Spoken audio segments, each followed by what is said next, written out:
Bueno, soy María del Carmen Rosler, la profesora que conjuntamente con Analía nos preocupamos por que ustedes intervengan para poder orientar sus aprendizajes. No teman, sobre eso no voy a seguir hablando. Pero sí vamos a retomar, digamos, algo de lo que hemos considerado en los dos temas anteriores. Ustedes han referido en lo anterior, en el encuentro inicial, en la entrevista, acerca de percepciones, sensaciones, sentimientos, emociones, conductas, relaciones con los demás.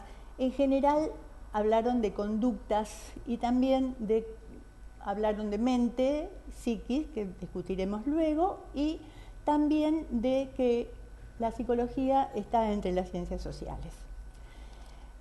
Entonces, entendemos en este momento que al ser humano se lo conoce a través de las conductas.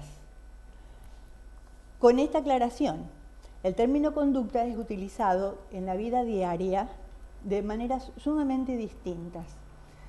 Y es imprescindible, ya que es una de las categorías de análisis a las que aludimos cuando hablamos de la ciencia, que debe ser definida muy estrictamente para saber cuándo es aplicable este término en el ámbito de nuestra disciplina.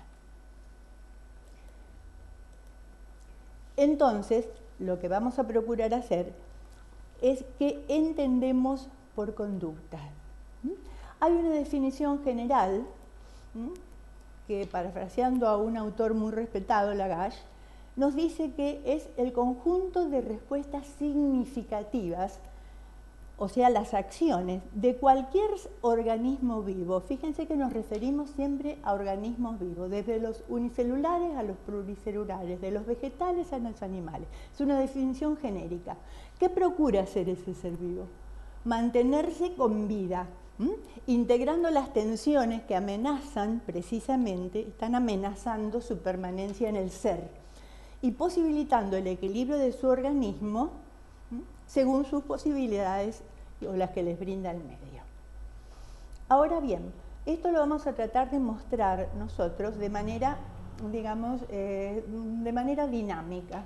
Si lo consideramos entonces dinámicamente, vemos que hablamos de un organismo que está en un equilibrio relativo, siempre relativo porque solamente digamos, nunca se están satisfechas todas las necesidades. Surge una necesidad, ese organismo se pone en movimiento, realiza las acciones necesarias para llegar al objeto. El objeto en sí no es lo que importa, el objeto es recuperar el equilibrio en orden a esa necesidad.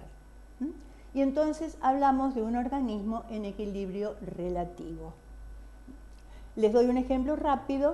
El girasol que gira, que es un ser vivo, buscando el sol, porque el sol le da no solamente sustento, sino que madura. El bicho bolita, que se cierra o se abre según las condiciones, respondiendo a la necesidad de su organismo, por supuesto de manera totalmente inconsciente en este caso, ¿no es cierto?, a fin de conservar su vida. Veamos ahora, entonces, ¿no es cierto?, ¿cómo podemos definir, cómo podemos definir las conductas referidas específicamente al ser humano?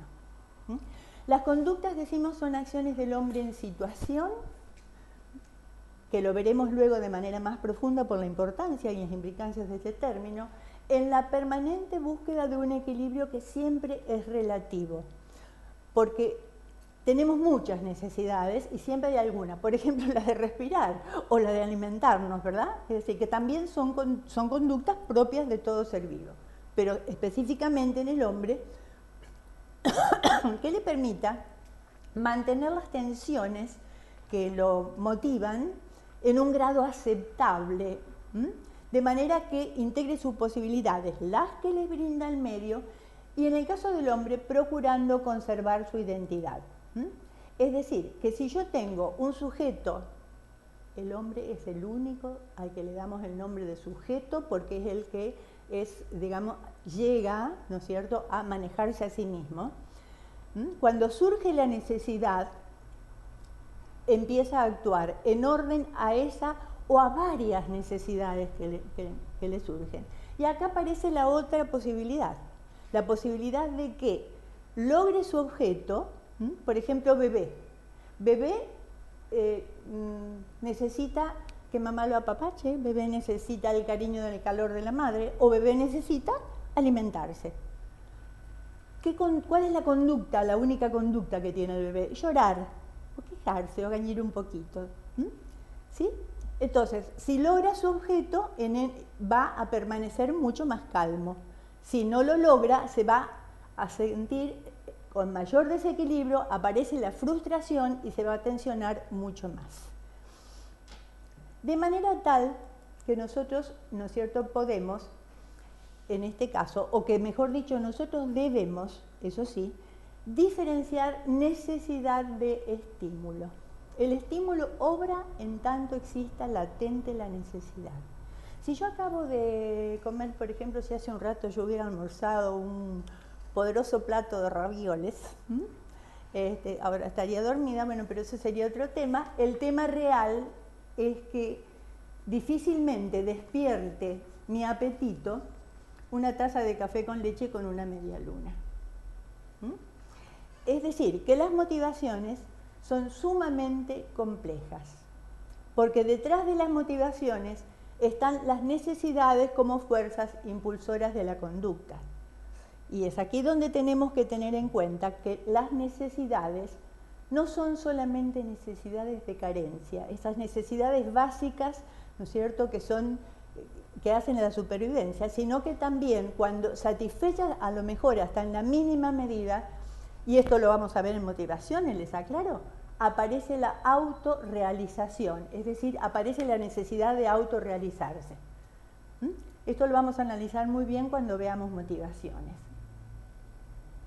A ver ahora qué es lo que continuamos. Algo muy importante, ¿no es cierto?, que una conducta puede satisfacer muchas necesidades. Por ejemplo, en la vista que tienen ustedes, ¿no es cierto?, la deportista puede estar satisfaciendo la necesidad de éxito, la necesidad de, sublimar la agresión y pegar algo, le está pegando a la pelota, o incluso conservar la línea, etcétera, etcétera. En el caso, digamos, que sigue a continuación, pónganse en el lugar de la persona que está allí. Muchas conductas pueden estar al servicio de una motivación prioritaria. Piensen ustedes, ¿no es cierto?, qué cantidad de conductas, no se sientan mal, necesitan para poder recibirse en lo que han elegido, que es una tecnicatura, ¿sí? La tecnicatura en previsión social. Bueno, vamos a pasar acá a, ustedes lo van a encontrar, ¿no es cierto?, bastante más adelante en el power que tienen a su disposición, ¿no es cierto? Yo acá lo estoy buscando precisamente, porque hay dos temas, todos los temas son importantes, pero estos son temas que ofrecen dificultades. Vamos a pasar a hablar de las áreas de conducta, ¿sí? Y vamos a hacerlo teniendo muy, muy en cuenta, porque esto nos va a servir después para entender todo esto de lo psicológico y lo mental. La conducta se manifiesta en todas las áreas. ¿Cuáles serían esas áreas? La primera que aparece allí, ¿no es cierto?, es la conducta corporal. ¿Cuándo aparece la conducta corporal? En el momento de la fusión del óvulo con el espermatozoide. Ahí, ¿no es cierto?, y con una rapidez tremenda de multiplicación, ¿no es cierto?, se están produciendo conductas corporales. Es la única que existe. Si bien ese sistema nervioso que se está formando ya puede ir grabando algunas cosas, pero en realidad es la única área existente. Cuando bebé nace, aparece la conducta en el mundo externo, o sea, bebé asoma la naricita y no tiene la más mínima idea de dónde empieza y dónde termina su cuerpo. O sea que se maneja en el mundo externo como una totalidad, no tiene la menor idea al principio. A medida que va contactando su corporeidad con el mundo externo, va surgiendo la conciencia del mundo externo y va apareciendo también, por consiguiente, no es la conciencia, es decir, la percepción aún, porque no hay una conciencia clara, una percepción confusa de que hay algo que no es él, y ahí va apareciendo lentamente la última de las áreas que aparece, que es el área de las conductas mentales. Por eso no hablamos de corporeidad, sino de conductas corporales, de conductas en el mundo externo y conductas mentales. Por eso no aceptamos mucho el término mente, porque en realidad se trata de conductas mentales. Si no hay un organismo de sostén y un sistema nervioso lo suficientemente desarrollado, no hay conducta mental alguna. Al respecto de esto, ¿no es cierto?, nosotros podemos decir que esas tres áreas coexisten, y es importante entenderlo. Si un bebé que ha pasado nace descerebrado, ¿no es cierto?, no va a aparecer el área mental, por ejemplo. Es decir, las conductas además coexisten porque las unas necesitan de las otras para ser en el ser humano. Las relaciones sí pueden ser de coincidencia, es decir, cuando las tres funcionan juntas en un mismo sentido. Pero puede haber un predominio de alguna de ellas. Eso se da, por ejemplo, en las profesiones. En el deportista predomina la relación del mundo externo y todo lo otro está orientada en el momento del juego y del deporte a mantener el equilibrio dentro de ese mundo externo. Un matemático, un científico, ¿no es cierto?, va a predominar posiblemente, al menos mientras esté en sus actividades y a veces también fuera de las actividades, ¿no es cierto?, va a predominar el área de las conductas mentales. Y finalmente, en otros van a predominar, en el mismo deportista, ¿no es cierto?, pueden predominar también las conductas del área corporal. El corporal y mundo externo predominan por sobre las conductas del área mental, que está a su servicio. Puede haber también contradicciones. Eso ustedes lo tienen muy bien explicado en los ejemplos que se dan en el cuadernillo. Pueden haber también contradicciones que se dan entre distintas áreas. Me despierto, ¿no es cierto?, y digo, me voy a quedar acostado un rato más, y me estoy levantando. Es decir, es que como que hay una contradicción entre lo expresado mentalmente y lo que yo realmente realizo en el mundo externo.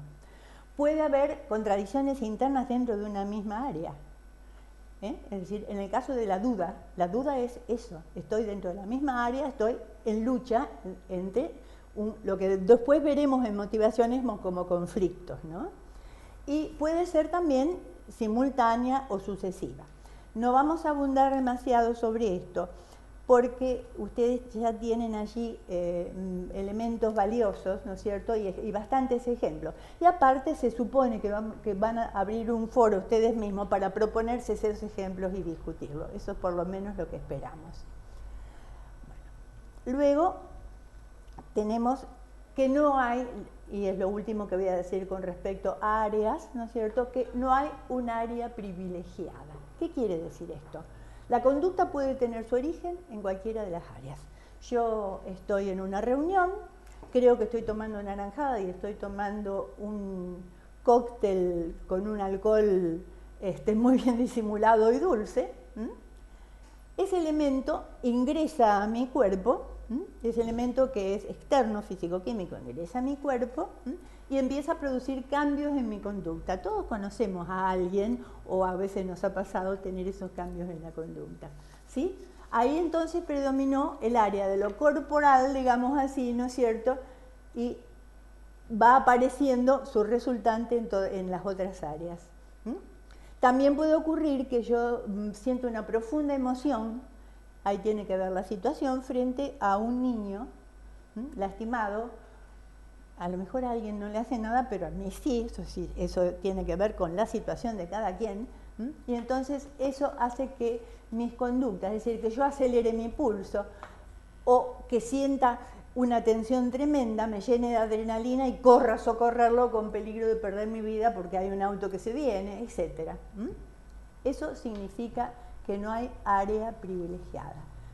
La conducta puede tener su origen en cualquiera de ellas. El próximo tema que vamos a tratar entonces ahora es volviendo a la definición inicial. Ustedes recuerdan que nosotros dijimos que las conductas son las respuestas frente a una situación. Y es muy importante entender que situación no es lo mismo que contexto. La situación abarca factores temporales y espaciales, es decir, diacrónicos en el sentido anteriores y que transcurren en el tiempo o de este momento. No es lo mismo haber nacido en el Chaco, en el Impenetrable, que haber nacido en la Quinta Avenida de New York, por decir dos extremos tremendos, ¿no es cierto? Después aparecen los factores políticos, económicos, ideológicos, es decir, no es lo mismo tener una creencia que tener otra, no es lo mismo, digamos, pero mucho más simple, no es lo mismo haber nacido acá, en una zona rural, pero aislada, que en plena ciudad tener la escuela a 2 cuadras de casa o tener la escuela en otro punto, ¿no es cierto?, de la provincia. Luego están los factores personales, porque todo esto, ¿no es cierto?, tiene además, o enraiza todos estos factores, tienen que ver con la constitución, el temperamento y el carácter. Si tengo un temperamento de esos que dependen del sistema nervioso y del sistema endocrino, ¿no es cierto?, donde digo, ay, mire, se cayó la pared, o se abrió la ventana, se va a levantar el techo, una cosa así. El que tiene un temperamento, es decir, un sistema nervioso, ¿no es cierto?, que, bueno, algunos lo tenemos, ¿no es cierto?, que directamente sale velozmente, es decir, una neurona no le dice, ahí va el impulso, sino que inmediatamente se conectan esos impulsos. Entonces, por supuesto, si soy primera hija, y tengo 8 hermanos más, si soy único hijo, si soy gordo, alto o flaco, si tienen que ver los factores congénitos, en suma, tiene que ver la singularidad del sujeto, su historia personal, si tuvo muchas frustraciones, si tuvo enfermedades, si tuvo a los 2 papás o si lo perdió temprano. Es decir, todo eso hace a la situación. ¿Y por qué es importante tener en cuenta la situación? Porque si yo tengo en cuenta la situación de los sujetos, es cuando puedo comprenderlos, aunque sea confusamente, y darme cuenta que piensan y sienten distintos que yo, porque su historia personal, empecemos por ahí, más todo lo que traen de la historia de su familia, están incidiendo en sus conductas. Y eso nos debiera ser un poco más tolerantes y eso nos debiera permitir comunicarnos mejor con los demás. Bueno, y dejamos abierto el tema para campo. El campo es el corte transversal de la situación actual, ¿no es cierto? Y no vamos a entrar ahora en ese tema porque hay otros temas, digamos, más difíciles. En estos no creo que tengan mayores dificultades. Con esto los dejo y vamos a ver cómo entramos al otro tema álgido. Y en todo caso después volvemos sobre alguno de estos temas para redondear.